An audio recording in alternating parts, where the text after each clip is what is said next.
You know, when a doctor tells you, Allahu Akbar, and I've given this example before, when a man's heart suddenly fails and he gets a pain and he drops, then they pick him up and take him to the hospital, and the doctor says, you know what, you've got to give up smoking. Wallahi, 9 times out of 10, if not 10, he gives it up. Why?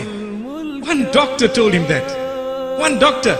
But for Allah subhanahu wa ta'ala, how many of us are ready today to say this habit is out? There we are. How many? Allahu Akbar. Are we waiting for a little heart attack before we can give up a bad habit? When Allah subhanahu wa ta'ala says, no, don't wait for that. I give you good health. But whilst you're in good health, leave that. Allahu Akbar. This is why we say, some people turn away from Allah. They don't want to worship Allah, neither in Ramadan nor outside the month of Ramadan. So what Allah does for them, He gives them a favor. What is that favor? He makes them sick and ill to the degree that the doctors cannot help them. So what do they have to do? They are forced literally to say, Ya Allah, for the first time in their lives, raising their hands and coming salah early, mashallah. That is cheap. Wallahi, cheap meaning we are still fortunate that we haven't died before we raised our hands to Allah. But the question I have, should we wait for something to happen to us before we're going to raise our hands?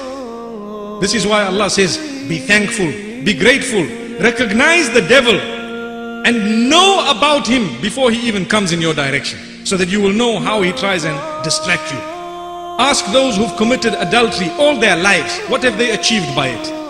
Ask those who have sinned all their lives gambling, what have they achieved by it? Ask those who have sinned all their lives by stealing, cheating, conning, deceiving, by engaging in all sorts of other sins, whether it is drugs and alcohol. What did they achieve by it? They achieved what? Momentary joy.